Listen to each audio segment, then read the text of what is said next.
اللہ تبارک و تعالیٰ نے سورہ آل عمران کی آیت 86 میں ارشاد فرمایا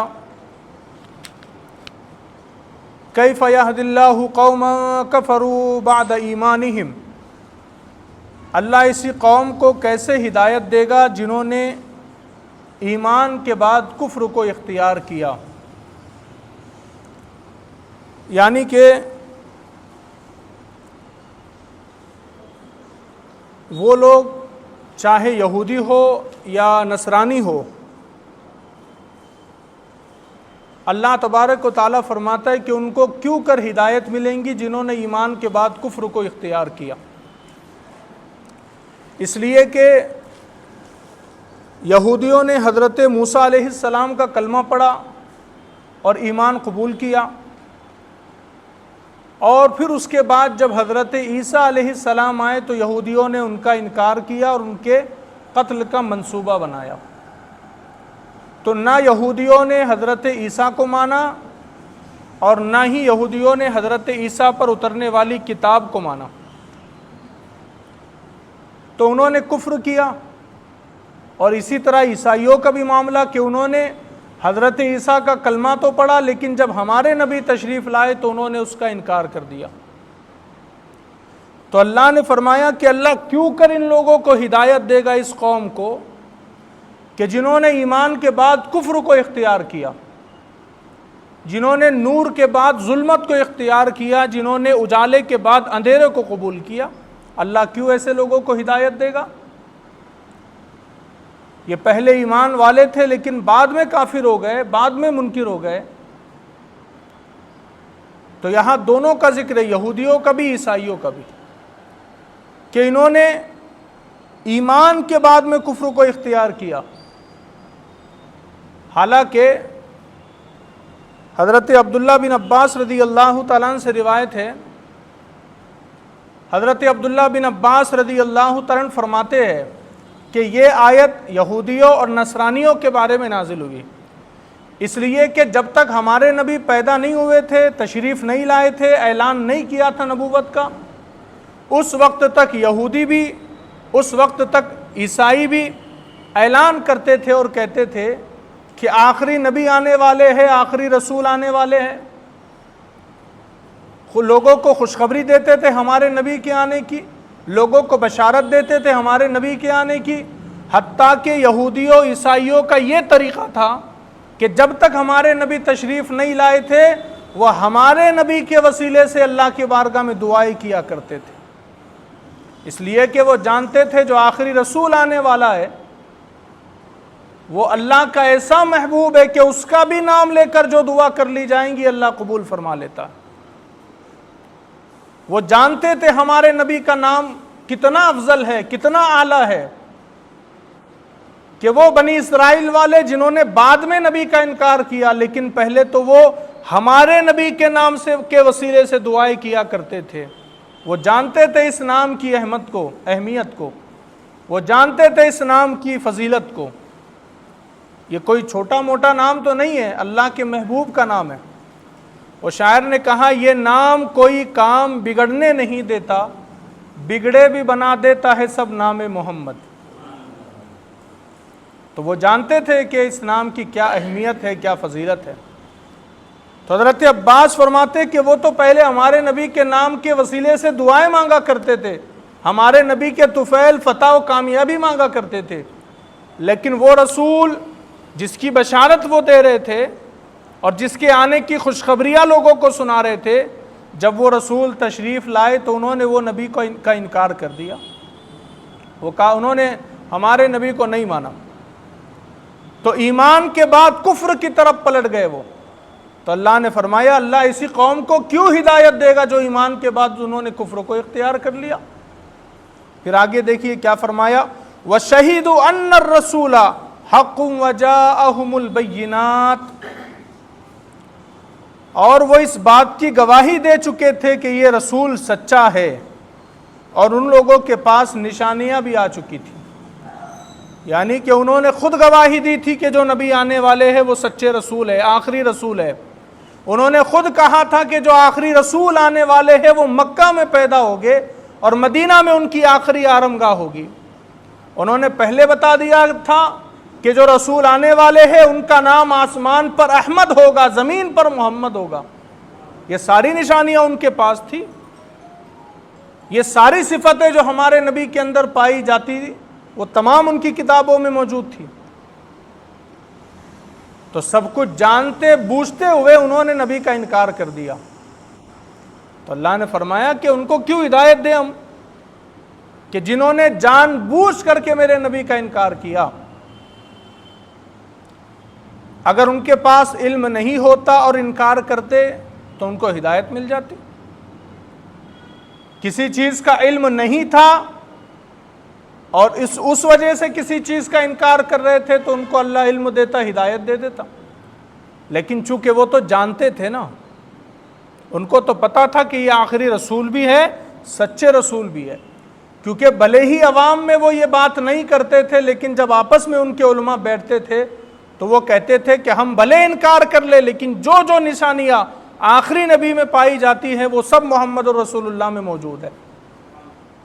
تو جانتے تو وہ بھی تھے، اور ہمارے نبی علیہ السلام کے آنے کا، تشریف لانے کا ذکر صرف قرآن میں نہیں بلکہ توریت میں بھی موجود تھا، انجیل اور زبور میں بھی موجود تھا۔ ہر نبی نے ہمارے نبی علیہ السلام کے آنے کی خوشخبری دی تھی، ہر نبی نے، حتیٰ کہ 4 نبی ایسے گزرے ہیں جنہوں نے ہمارے نبی علیہ الصلاۃ والتسلیم کی امت میں پیدا ہونے کی دعا کی تھی اللہ کی بارگاہ میں۔ انہوں نے کہا تھا مولا ہمیں تیرے آخری رسول کی امت میں پیدا کر دے، انہوں نے دعائیں کی تھی۔ تو کتنا بڑا فضل ہے اللہ کا ہم پر کہ اس نے ہمیں اپنے محبوب کی امت میں پیدا کیا ہے، اپنے مقبول کی امت میں پیدا کیا ہے۔ اس لیے کہ حضور رحمت عالم صلی اللہ علیہ وسلم ارشاد فرماتے کل بروز قیامت آدم علیہ السلام سے لے کر دنیا میں پیدا ہونے والے آخری انسان تک جب سب جمع ہو جائیں گے تو سب لوگوں کی صفیں بنائی جائیں گی، اور حضور فرماتے کل قیامت کے دن 120 صفیں بنائی جائیں گی، 120۔ لیکن حضور کیا فرماتے ہیں؟ ان 120 صفوں کے اندر 40 صفیں تمام انبیاء کی امتوں کی ہوگی اور 80 صفیں میری امت کی ہوگی۔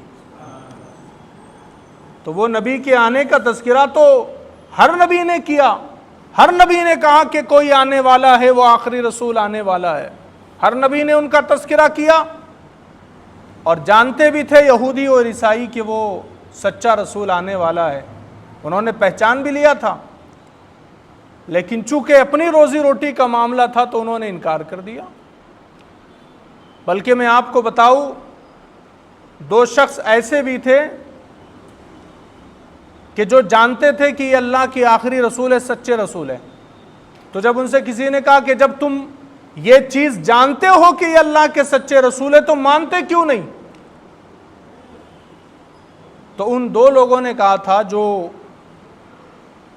رومی سلطنت کے اندر بڑے عہدیدار تھے، انہوں نے کہا تھا کہ اگر ہم نے اس کو رسول مانا اور اس کا کلمہ پڑھ لیا تو پھر ہمیں رومی سلطنت میں جو عہدے ملے ہوئے پھر ہم سے وہ چھین لیے جائیں گے، جو ہمارے پاس آج نعمتیں ہیں، جو ہمارے پاس آج دولت ہے، جو ہمارے پاس آج رتبہ ہے، وہ سب ختم ہو جائے گا، ہم سے وہ تو روم والے چھین لیں گے پھر اگر ہم نے مسلمان اگر ہم ہو گئے اور رسول کا کلمہ پڑھ لیا تو گویا جانتے تو وہ بھی تھے کہ اللہ کے سچے رسول ہے، لیکن مانتے نہیں تھے، کلمہ نہیں پڑھتے تھے۔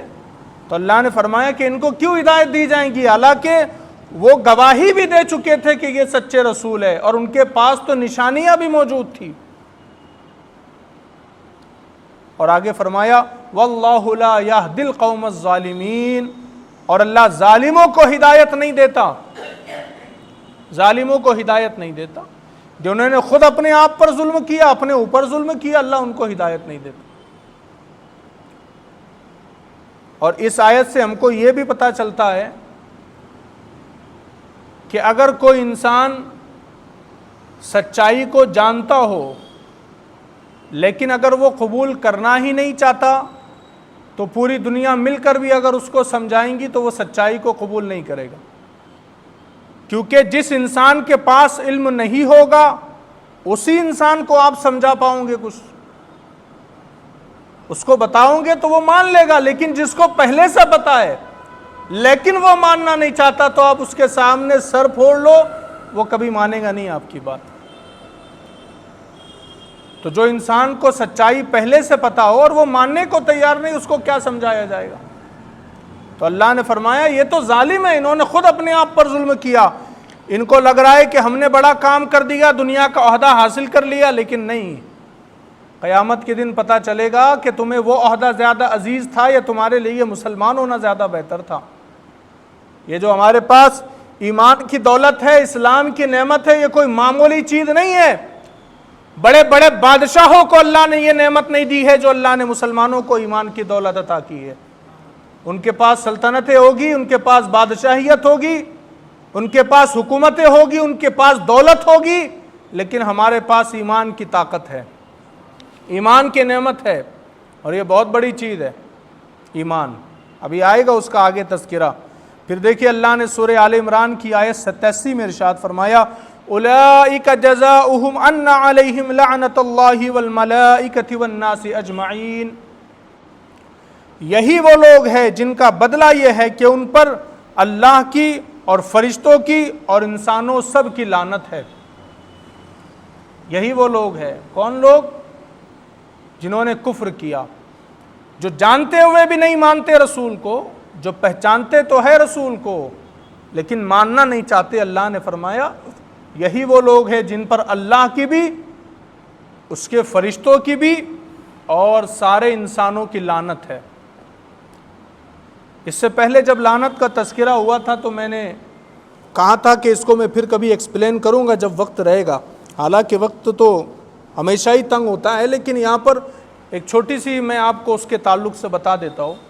حالانکہ یہ جو لعنت والا موضوع ہے، یہ اس کی تفسیر اور تشریح اگر کرے تو بہت زیادہ وقت اس کو درکار ہے۔ میں آپ کو چھوٹا سی بات بتا دیتا ہوں کہ لعنت کیا ہے اور لعنت کسے کہتے ہیں۔ ہم سنتے ہیں نا بہت ساری چیزوں میں، قرآن میں بھی ہم پڑھتے ہیں لعنت اللہ علی الکاذبین، اور یہاں پر بھی ذکر ہے لعنت اللہ والملائکۃ والناس اجمعین۔ تو دراصل لعنت کیا ہے؟ کسی انسان پر لعنت بھیجنا، اس کا مطلب یہ ہے کہ اس انسان سے اللہ کی رحمت کو دور کرنے کی بات کرنا ہے۔ اور جو لعنت ہے، یہ ایک انسان کسی دوسرے انسان پر لعنت کرے، اسلام میں جائز نہیں ہے۔ کوئی انسان کسی انسان پر لعنت کرے، لعنت بھیجے، جائز نہیں ہے۔ کسی جانور پر لعنت کرے، جائز نہیں ہے۔ کیوں جائز نہیں ہے؟ اس لیے کہ اگر کسی انسان پر کسی نے لعنت بھیجا اور پہنچ گئی تو اس کا مطلب یہ ہے کہ اس کے پاس سے اللہ کی رحمت دور ہو جائیں گی۔ حتیٰ کہ ایک حدیث مبارکہ ہے، ہمارے نبی علیہ السلام کہیں سفر کر رہے تھے تو ایک صحابی بھی آپ کے ساتھ تھے، تو کچھ معاملہ ہوا تو وہ صحابی نے اپنی سواری پر لعنت کی، اپنی سواری پر لعنت بھیجی۔ تو لعنت اتنی بری چیز ہے تو میرے نبی نے فرمایا تم وہ سواری سے اتر جاؤ، اس لیے کہ جس چیز پر لعنت بھیجی گئی ہے ہم اس کو اپنے ساتھ سفر میں نہیں رکھ سکتے، اتنی بری چیز ہے۔ ہم باتوں باتوں میں کہہ دیتے، بہت سارے لوگوں پر لعنت بھی بھیج دیتے۔ بہت سارے لوگوں کی عادت ہوتی ہے بات بات میں کہتے لعنت، بات بات میں لعنت۔ حتیٰ کہ اسلام کا قانون ہے کہ اگر کوئی ایسا انسان جس کا کفر پر مرنا قرآن و حدیث سے ثابت نہیں ہے، اس پر لعنت نہیں بھیجی جا سکتی۔ جس کا کفر پر مرنا قرآن و حدیث سے ثابت نہیں ہے، اس پر لعنت نہیں بھیجی جا سکتی۔ ہاں، جس کا کفر قرآن و حدیث سے ثابت ہے اس پر لعنت بھیجی جا سکتی ہے، جیسے ابو جہل پر لعنت بھیجی جا سکتی ہے، ابو لہب پر لعنت بھیجی جا سکتی ہے۔ لیکن آج کا اگر کوئی کافر ہوگا، آج اگر کوئی نان مسلم ہے، آپ اس پر لعنت نہیں بھیج سکتے، اس لیے کہ ممکن ہے مرنے سے پہلے وہ توبہ کر لے اور اسلام میں داخل ہو جائے۔ تو اس کو تو ویسے بہت تشریح کی ضرورت ہے، لیکن میں مختصر میں آپ کو بتا دیا۔ بہت سارے لوگ، اگر کسی نے جھوٹ بھی اگر کسی کے سامنے کہا تو ہم کہتے ہیں لعنت اللہ علی الکاذبین، جھوٹوں پر اللہ کی لعنت ہے، تو ہم اس کو مخاطب کر کر کہتے دیکھ جھوٹ مت بول ورنہ تیرے اوپر اللہ کی لعنت برسیں گی۔ یاد رکھیے گا، کسی شخص کو مخاطب کر کے آپ یہ نہیں کہہ سکتے۔ ہاں کسی کی اصلاح کرنا ہو، کسی کو سمجھانا ہو، کسی کو گناہ سے روکنا ہو، جھوٹ کی نفرت کسی کے دل میں دلانا ہو، تو آپ کہہ سکتے ہو کہ اللہ نے کہا لعنت اللہ علی الکاذبین، کے جھوٹوں پر اللہ کی لعنت ہے۔ لیکن آپ کسی شخص کو ٹارگیٹ کر کے نہیں کہہ سکتے کہ تجھ پر اللہ کی لعنت ہے اس لیے کہ تو جھوٹ بول رہا ہے۔ تو اتنا اس میں احتیاط ہے۔ اور یہاں پر کیا فرمایا؟ اللہ نے فرمایا کہ اس پر لعنت ہے جس نے جان بوجھ کر میرے رسول کو نہیں مانا، اس پر اللہ کی بھی لعنت، فرشتوں کی بھی لعنت اور انسانوں کی بھی لعنت۔ تو کتنے بڑے عذاب میں ہوگا وہ بندہ جس پر اللہ لعنت بھیجے۔ پھر اللہ نے سورہ آل عمران کی آیت 88 میں ارشاد فرمایا خالدین فیہا، اور وہ اس میں ہمیشہ رہے گے، لا یخفف عنہم العذاب ولا ہم ینظرون، نہ ان سے عذاب ہلکا ہوگا اور نہ انہیں مہلت دی جائیں گی۔ یہ لوگ جنہوں نے رسول کا انکار کیا، جانتے ہوئے مانتے ہوئے سمجھتے ہوئے انکار کیا، اللہ نے فرمایا وہ تو جہنم میں رہیں گے ہمیشہ ہمیشہ، اور نہ ان کے عذاب میں تخفیف ہوگی، کمی بھی نہیں ہوگی، اور نہ ان کو مہلت دی جائیں گی، بلکہ لگاتار عذاب میں وہ گرفتار رہیں گے، اور عذاب کم بھی نہیں ہوگا۔ ایسا نہیں ہے کہ کچھ سال عذاب انہوں نے سہ لیا تو بعد میں کم ہو جائے گا، نہیں، مسلسل عذاب دیا جاتا رہے گا۔ تو وہ لوگوں کے تعلق سے فرمایا وہ تو ہمیشہ رہے گے جہنم میں جنہوں نے نبی کا انکار کیا۔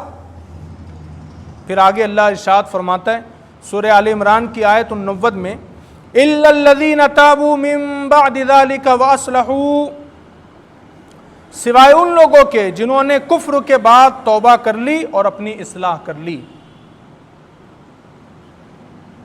ان لوگوں کے سوا یعنی ان لوگوں کو معاف کر دیا جائے گا جنہوں نے توبہ کر لی۔ یاد رکھیے ہر گناہ کی توبہ ہو سکتی ہے، انسان کوئی بھی گناہ کر لے اور اگر وہ سچے دل سے توبہ کرے تو وہ اللہ پر ہے کہ وہ قبول کر لے، لیکن توبہ ہو سکتی ہے۔ فرمایا الا الذین تابوا، فرمایا کہ ان لوگوں کے سوا جنہوں نے کفر کے بعد توبہ کر لی اور اپنی اصلاح کر لی۔ ایک تو کفر کی وجہ سے انہوں نے توبہ کر لی اور اپنی اصلاح کر لی، یعنی اب دوبارہ وہ کفر کی طرف نہیں جائیں گے، اب دوبارہ وہ گناہ کا کام نہیں کریں گے، برا کام نہیں کریں گے، تو اللہ نے فرمایا کہ ان کو معاف کر دیا جائے گا، ان پر اللہ کی لعنت نہیں ہے۔ آج اگر کوئی کافر ہے، اسلام سے دور ہے، اسلام کی تعلیمات سے دور ہے، اللہ تبارک و تعالیٰ کو چھوڑ کر بتوں کی عبادت کرتا ہے، اللہ کو چھوڑ کر مورتیوں کی عبادت کرتا ہے، آج وقت ہے اس کے پاس کہ وہ توبہ کر لے اور اسلام کے دامن میں آ جائے۔ آج وقت ہے اس کے پاس کہ وہ چھوڑ دے سارے بتوں کی عبادت اور ایک اللہ کی عبادت شروع کر دے۔ آج وقت ہے، اگر توبہ کر لے گا تو اللہ اس کو معاف بھی کر دے گا، اس کے گناہوں کو مٹا دے گا۔ لیکن جب نزا کا وقت آئے گا، جب موت کا وقت آئے گا، تب وہ جب اس کے سامنے ساری چیزیں کھل جائیں گی تب اس کی توبہ قابل قبول نہیں ہوگی۔ آج وقت ہے۔ امام اہل سنت نے کہا نا، آج لے ان کی پناہ، آج مدد مانگ ان سے، پھر نہ مانیں گے قیامت میں اگر مان گیا۔ آج مان لے، آج وقت ہے۔ قیامت میں تو مان جائے گا پر وہ رب نہیں مانے گا۔ آج وہ رب ماننے کو تیار ہے تو منا لے اپنے رب کو، بارگاہ میں سجدہ کر لے اس رب کی۔ تو اللہ نے فرمایا سوائے ان لوگوں کے جنہوں نے کفر کے بعد توبہ کر لی اور اپنی اصلاح کر لی، فَإِنَّ اللَّهَ غَفُورٌ رَحِيمٌ، تو بے شک اللہ بخشنے والا مہربان ہے۔ فرمایا وہ اللہ بخشنے والا ہے، مہربان ہے۔ ہم سجدہ تو کرے اس رب کی بارگاہ میں، ہم اس رب کی بارگاہ میں گردن تو جھکائے، وہ تو معاف کرنے والا ہے۔ اس کی رحمت تو بندوں کا انتظار کرتی ہے کہ کب کوئی بندہ اس کی بارگاہ میں توبہ کرے۔ اس کی رحمت تو انتظار کرتی ہے کہ کب کوئی اس کی بارگاہ کے اندر توبہ کرے اور کب کوئی معافی مانگے، اس کی رحمت تو انتظار میں ہے۔ لیکن یہ تو بندہ ہے نادان کہ جو اللہ کی بارگاہ میں جھکنے کو تیار نہیں۔ اللہ کی بارگاہ میں توبہ کرنے کو تیار نہیں، اللہ کی بارگاہ میں معافی مانگنے کو تیار نہیں۔ ہم دنیا والوں کے پاس جا کر کے 10 بار معافی مانگ لیتے ہیں، اگر دل دکھا ہو میری وجہ سے تو معاف کر دینا، مجھ سے غلطی ہو گئی ہو تو معاف کر دینا، مہمان نوازی میں کوئی کمی رہ گئی ہو تو معاف کر دینا۔ کتنا نادان ہے یہ انسان، بندوں سے تو معافی مانگ رہا ہے لیکن وہ خالق سے معافی مانگنے میں شرم محسوس کرتا ہے، وہ خالق سے معافی مانگنے میں جھجک محسوس کرتا ہے، حالانکہ اصل معاف کرنے والا تو اللہ ہے۔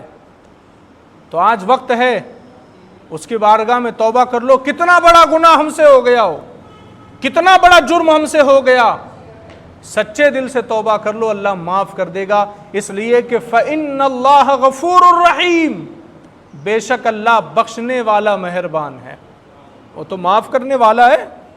کوئی بندہ چاہیے تو صحیح جو سچے دل سے توبہ کرے۔ پھر دیکھیے اللہ نے سورہ آل عمران کی آیت 90 میں ارشاد فرمایا، ان الذين كفروا بعد ایمانهم ثم ازدادوا كفرا لن تقبل توبتهم، بے شک وہ لوگ جو ایمان لانے کے بعد کافر ہو گئے پھر کفر میں اور بڑھ گئے تو ان کی توبہ ہرگز قبول نہ کی جائیں گی۔ فرمایا کہ وہ لوگ جو ایمان لانے کے بعد کافر ہو گئے، جیسے میں نے ابھی آپ کو مثال دی، یہودی حضرت موسیٰ پر ایمان لایا لیکن حضرت عیسیٰ پر ایمان نہیں لایا، کافر ہو گئے۔ اسی طرح عیسائی حضرت عیسیٰ پر ایمان لایا لیکن ہمارے نبی پر ایمان نہیں لایا، کافر ہو گئے۔ تو فرمایا کہ جو ایمان لانے کے بعد کافر ہو گئے اور پھر کفر میں اور آگے بڑھ گئے، یعنی کہ ایک تو یہودیوں نے حضرت عیسیٰ کا کلمہ نہیں پڑھا، کافر ہو گئے، پھر ہمارے نبی آئے پھر بھی کلمہ نہیں پڑھا تو کفر میں اور زیادہ آگے بڑھ گئے۔ کیا یعنی کہ دو ہی چیزیں ہو سکتی ہے نا، یا تو ایمان بڑا ہوگا اور کفر چھوٹا ہوگا انسان کے دل میں، ایمان میں شدت زیادہ ہوگی یا تو کفر میں شدت زیادہ ہوگی، دونوں میں سے کوئی ایک چیز ہو سکتی ہے۔ تو فرمایا جو کافر بھی ہے اور کفر میں اور آگے بڑھتا جا رہا ہے تو اس کی توبہ پھر قابل قبول نہیں، اور اس کی تشریح بھی مفسرین نے کیا کہ یہ جو کہا گیا کہ قابل قبول نہیں اس کی توبہ، وہ اس لیے ہے کہ ایک تو وہ دن بدن کفر میں آگے بڑھتا جا رہا ہے اور زیادہ گناہ پر گناہ کرتا جا رہا ہے، اس لیے بھی اس کو توبہ کی توفیق نہیں ہوتی، اور دوسری وجہ یہ بیان کی کہ چونکہ وہ دل سے توبہ نہیں کرتا اللہ کی بارگاہ میں، توبہ میں بھی منافقت کرتا ہے، تو فرمایا کہ اس کی بھی توبہ قبول نہیں ہے، قابل قبول نہیں۔ توبہ میں بھی منافقت ہو سکتی ہے، بہت سارے لوگوں کو ہم نے دیکھا ہے نماز پڑھ کر کے جب جاتے تو یوں گالوں پر ہاتھ مارتے ہیں، یہ توبہ قابل قبول نہیں۔ بہت سارے لوگوں کو دیکھا ہم نے کان پکڑ کے توبہ کرتے، یہ توبہ قابل قبول نہیں۔ توبہ وہ ہے جو دل سے کی جاتی ہے، توبہ وہ ہے کہ جب بندہ نادم ہو جائے اپنے رب کی بارگاہ میں اور دل سے کہے مولا یہ گناہ مجھ سے ہو گیا، میں آئندہ یہ گناہ کبھی نہیں کروں گا، مجھے معاف کر دے، یہ ہے توبہ، اصل توبہ کا مفہوم۔ ہم نے کیا سمجھا صرف استغفار کر لیے تو توبہ ہو جائے گی؟ نہیں، گناہوں پر نادم ہونا اور یہ اللہ کی بارگاہ میں عہد کرنا کہ اب یہ گناہ مجھ سے نہیں ہوگا۔ تو یاد کن لوگوں کے بارے میں فرمایا کہ جو کفر پر ہے اور کفر میں آگے بڑھ گئے ان کی توبہ قابل قبول نہیں۔ اور پھر آگے کیا فرمایا، وَأُولَئِكَ هُمُ الضَّالُّونَ، اور یہی لوگ گمراہ ہیں، یہی وہ لوگ ہیں جو گمراہ ہے، جو کفر میں بھی ہے اور کفر میں اور آگے جو بڑھ گئے، فرمایا یہی لوگ ہیں جو گمراہ ہے۔ پھر دیکھیے اللہ نے سورہ آل عمران کی آیت 91 میں ارشاد فرمایا، ان الذین کفروا وماتوا وهم کفار، بے شک وہ لوگ جو کافر ہوئے اور کافر ہی مر گئے، یعنی کہ اب یہاں پر ڈیسائیڈ ہو گیا معاملہ، کافر تھے پہلے سے اور کافر ہی مر گئے، یعنی کہ زندگی بھر تو کفر پر تھے اور مرتے وقت بھی کافر ہی مرے۔ ایک تو یہ معاملہ ہوتا ہے کہ بندہ زندگی بھر کافر رہا لیکن کسی کو اللہ مرتے وقت ایمان عطا کر دیتا ہے، موت سے پہلے ایمان کی دولت دے دیتا ہے، وہ الگ معاملہ ہو گیا۔ اور یہ بھی الگ معاملہ ہے کہ کوئی انسان پوری زندگی مسلمان رہا لیکن مرتے وقت کافر مرا، یہ بھی ہوتا ہے. پوری زندگی تو اسلام پر تھا لیکن مرتے وقت کفر پر اس کا خاتمہ ہوا.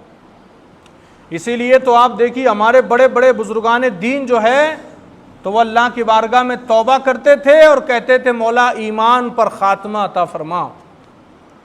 وہ خاتمے کی دعا اللہ کی بارگاہ میں کرتے تھے کہ مولا جب انتقال ہو، جب مرے ہم، تو ہمیں ہماری زبان پر کلمہ جاری ہو. ایسا نہ ہو کہ مرتے وقت ہمارا ایمان ہم سے چھین لیا جائے.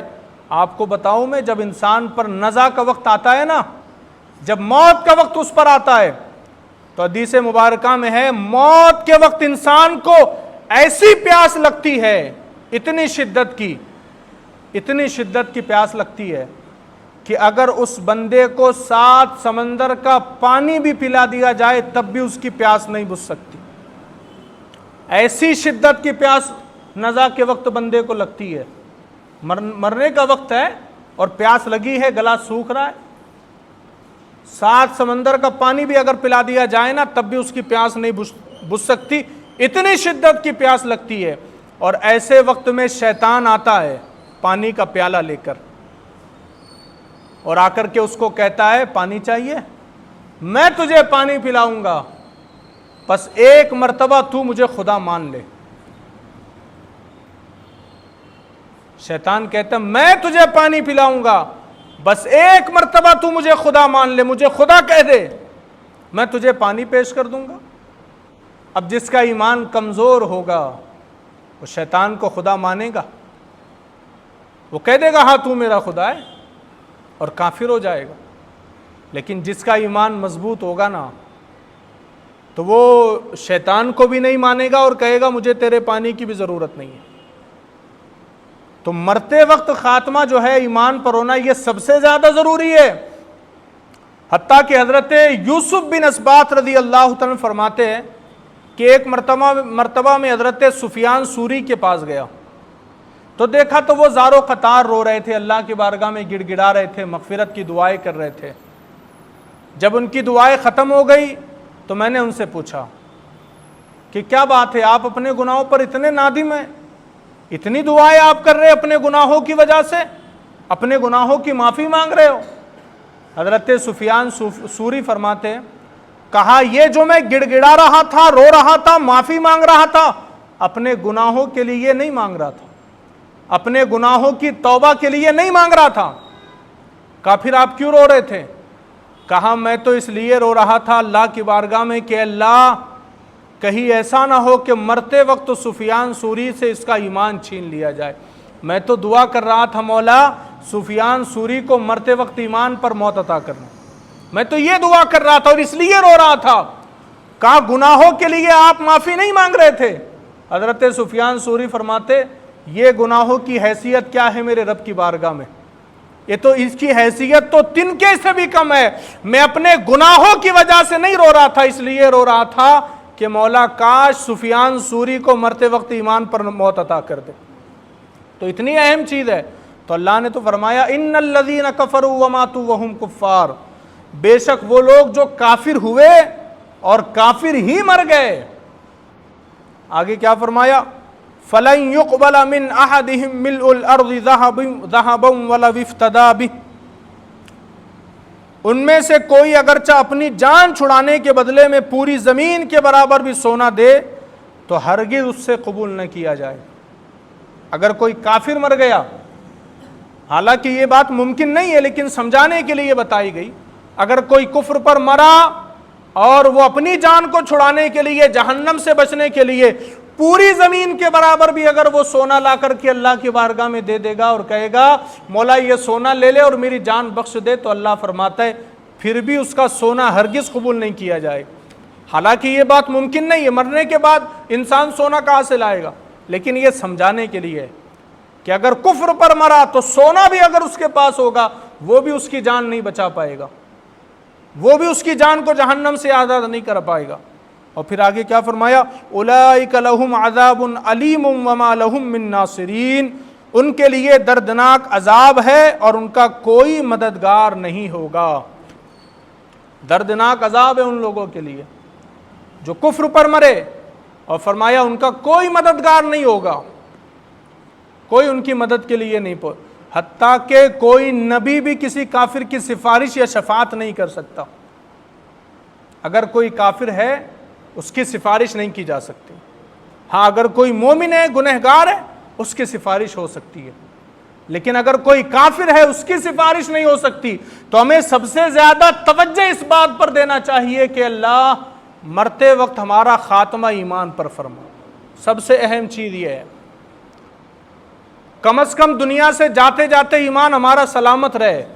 گناہ اگر ہمارے پاس ہے تو کوئی بات نہیں، اللہ اپنی رحمت سے معاف کر دے گا، لیکن خاتمہ تو ایمان پر ہونا چاہیے، ورنہ تم نے زندگی میں 10 حج کیے ہو، 50 عمرے کیے ہو، یتیموں کے لیے اسکول بنا دیا ہو، یتیموں کے لیے مدرسے بنا دیے ہو، ہر سال لاکھوں روپے زکوٰۃ میں، چندے میں، زکوٰۃ میں تم دیتے ہو، لیکن اگر اسلام اور ایمان پر نہیں مرے نا تو کوئی فائدہ نہیں تمہارے حج کا، کوئی فائدہ نہیں تمہاری زکوٰۃ کا، اگر ایمان تمہارا ساتھ میں نہیں رہا مرتے وقت۔ تو سب سے اہم چیز تو یہ ہے خاتمہ بالخیر، یہ سب سے اہم چیز ہے۔ ایمان کے ساتھ دنیا سے جاؤ، یہ سب سے زیادہ ضروری ہے۔ پھر قیامت میں اگر ہمارے گناہ بھی ہو گئے نا تو اللہ اپنی رحمت سے معاف کر دے گا، ورنہ ہمارے نبی تو موجود ہے ہی شفاعت کے لیے، بخشش کرانے کے لیے۔ میرے امام نے کتنا پیارا کہا، پیش حق مزدہ شفاعت کا سناتے جائیں گے، آپ روتے جائیں گے، ہم کو ہنساتے جائیں گے۔ ہاں لیکن شرط کیا ہے؟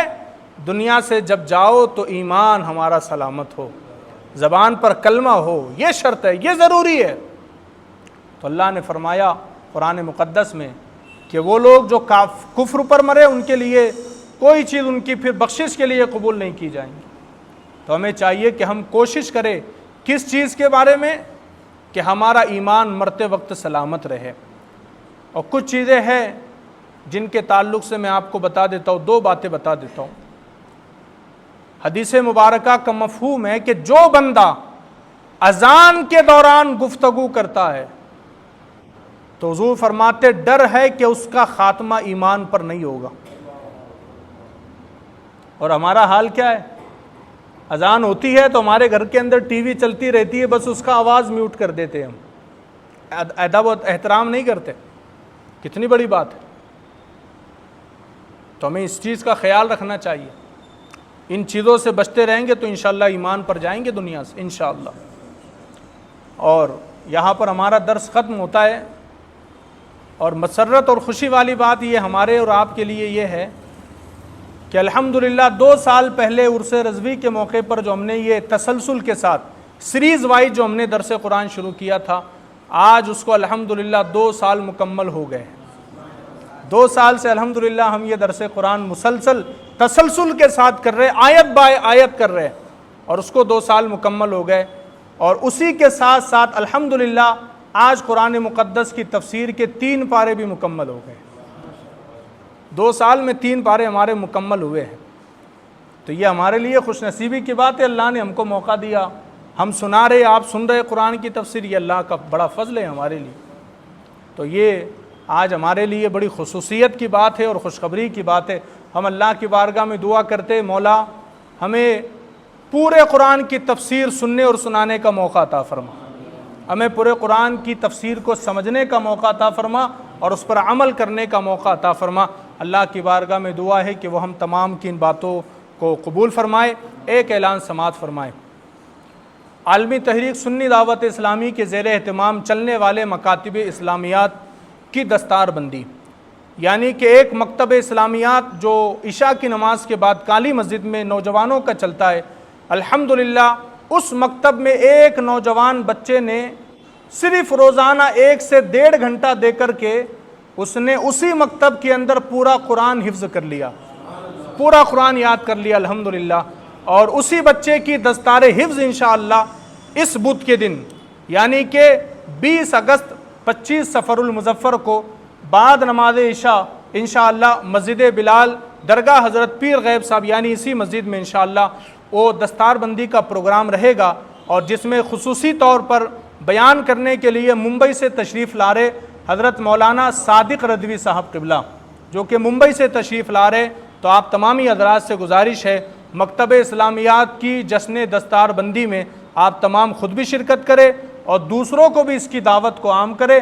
20 اگست 25 سفر بروز بدھ بعد نماز عشاء اسی مسجد میں یعنی مسجد حضرت بلال درگاہ حضرت پیر غیب صاحب میں انشاءاللہ یہ پروگرام ہوگا۔ مولانا صادق رضوی صاحب کا خصوصی خطاب ہوگا، دستار بندی ہوگی اور اس کے بعد انشاءاللہ نیاز کا بھی اہتمام کیا جائے گا، لنگر رسول کا بھی اہتمام ہوگا۔ تو آپ تمام سے گزارش ہے کہ اس پروگرام میں ضرور شرکت فرمائے۔ اب چونکہ وقت ہمارا کافی ہو گیا اس لیے میں بلا تاخیر آج کے مقرر خصوصی آج کا خطاب فرمانے کے لیے میں خصوصیت کے ساتھ حضرت مولانا مہروز عالم رضوی صاحب ان سے گزارش کروں گا کہ وہ آئے اور آپ اپنا خطاب نایاب ہم تمام کے سامنے پیش کرے۔ اللہ کی بارگاہ میں دعا ہے کہ ہم تمام کی دعاؤں کو قبول فرمائے، حضرت کا استقبال کرے۔